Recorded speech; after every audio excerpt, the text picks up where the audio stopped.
นี่เพิ่นก็ตั้งใจแต่โดนแล้วว่าสิเฮ็ดขั้นตอนสุดท้ายนะขั้นตอนสุดท้ายหลังจากที่แล้วเพื่อนเบิดเพิ่นก็สิยังไม่เฮ็ดบันไดนะไปพี่น้องก็มีแต่อยากให้เฮ็ดบันไดบางคนก็ว่าคือบ่เฮ็ดคักๆเพิ่นสิเฮ็ดอยู่เพิ่นเอาไว้ขั้นตอนสุดท้ายพ่อแม่พี่น้องเพราะว่าเพิ่นก็มันก็เฮ็ดตามขั้นตอนนั่นแหละพ่อแม่พี่น้อง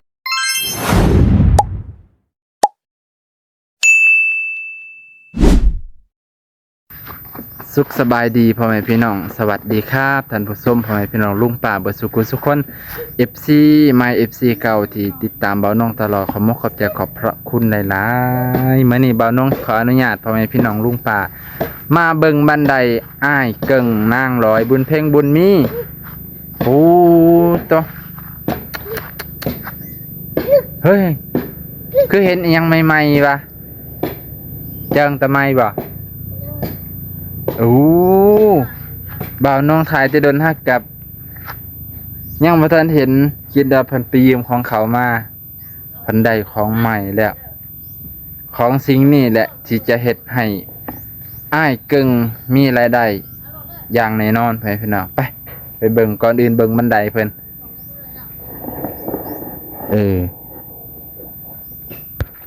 โอเคพี่น้องป้า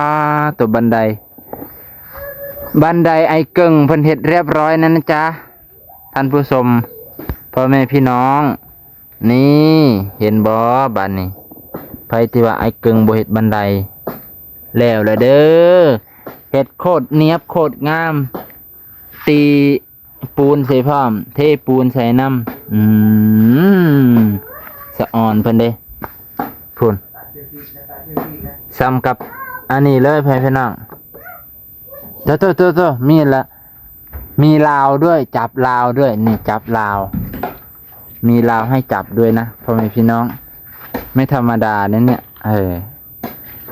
ว้าตัวอยู่ใกล้ๆนี่จับลาวนี่เบาน่องแลนเลยได้นี่ป้าตัวงามเพิ่นก็เด้เพิ่นเฮ็ดคักแน่อยู่เพิ่นพี่น้องโอ้เฮ็ดกันจังซี่เนาะถือว่าสวยงามสวยงามระดับสากลอันนี้ของเก่าบันไดเก่าเพิ่นก็ปะไว้นี่แหละเอาไว้ขึ้นต้นไม้เอาไว้ขึ้นหลังคาเนาะโอ้อันนี้เพิ่นก็เฮ็ดเรียบร้อยนี่โอ้แต่ก่อนมันจะมี2 เส้นตอนนี้มี3 เส้นแล้วพี่น้องสวยงามอลามตา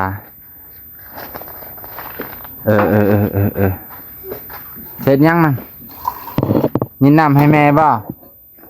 แม่นบ่เอาไปให้แม่บ่ลูกเพิ่นจะแม่นดัดสอนได้ดีลิ้นน้ำให้แม่กินยานแม่เมื่อยเฮ็ดเวียกไม่เมื่อยย่างลงมาจะเขียนงามปาดโถ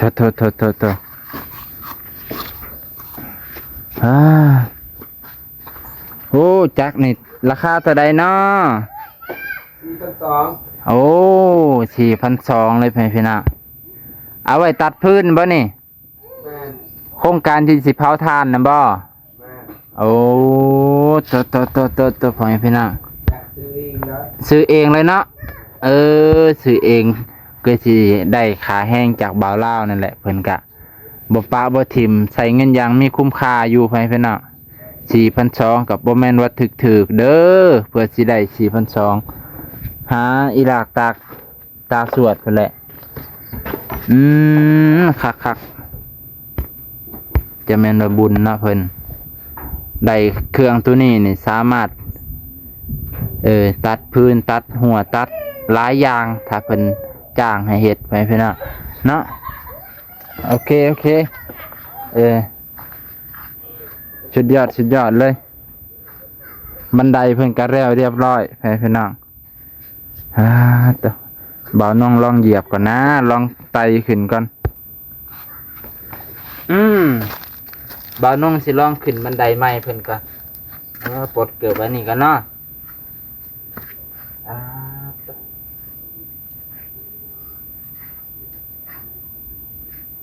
อืมตามเจ้าเด้จะเอ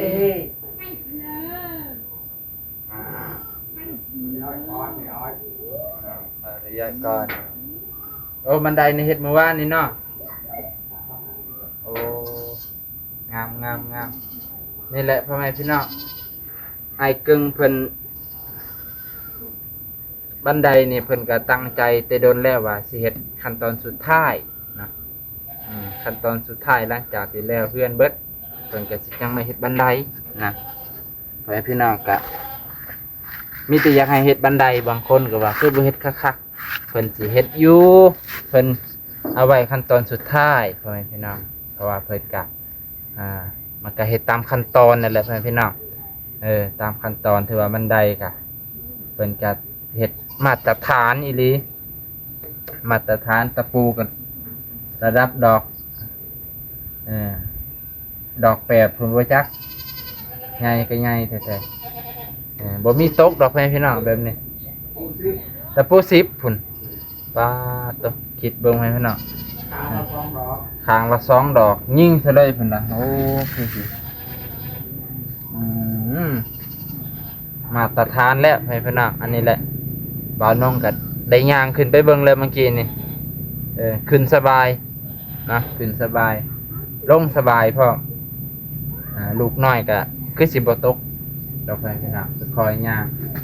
มีราวให้จับพร้อมแบบนี้สุดยอดมาตรฐานเอ้าบัดนี้บ่าวน้องก็คือสิบ่ได้ยังระยะกันห่างเนาะพอดีไอ้เกิงเพิ่นก็พักพรนะเอาลูกน้อยเป็นพักพรพอดีเอาลูกน้อยเพิ่นตัดพื้นตัดไม้มื้อเช้านี้ตัดพวกเศษไม้ท่อนไม้เพิ่นตัดเพื่อจะโครงการเพิ่นนั่นแหละเฮ็ดเพิ่นว่าเฮ็ดหยังวะลืมเลยเฮ็ดอีหยังก็อ้ายเฮ็ดอีหยังก็ตัดไม้นี่ทานบ่เผาทานเนาะแล้วก็เฮ็ดเป็นอุโมงค์ฮะเขาเอิ้นว่าหยังก็เตาเนาะเพิ่นสิเตานั่นแหละไปพี่น้องเพราะว่าแถวนี้ก็มีดินเป็นขี้ตมอยู่เพิ่นก็สิเฮ็ดง่ายบ่าวน้องก็บ่เคยเฮ็ดจักเทื่อเตาถ่านที่มันเป็นอันนั้นบ่เคยเห็นแต่บ่เคยเฮ็ดเคยเห็นแต่เขาเฮ็ดแต่บ่เคยเฮ็ดบ่าวน้องก็สิมาเบิ่งเพิ่นเฮ็ดถ้ามีเวลาบ่าวน้องก็สิเฮ็ดไว้จักเตานึงนะไปพี่น้องเพื่อได้เผาเสาเผาแรงเก็บเจละเล็กเมื่อละหน่อยพันได้เสาซ้ำเต็มก็เด็ดเผาถิ่มไว้ซั่นแหละไปพี่น้องพอได้ดังพอได้นี่เนาะไปเมื่อนี้ก็ขอบใจขอบพระคุณพ่อแม่พี่น้องลูกป่าบ่สุขสุขคนที่ให้กำลังใจบ่าวนุ่งมาตลอดไปพี่น้องมื้อนี้บ่าวนุ่งก็มาเฮือน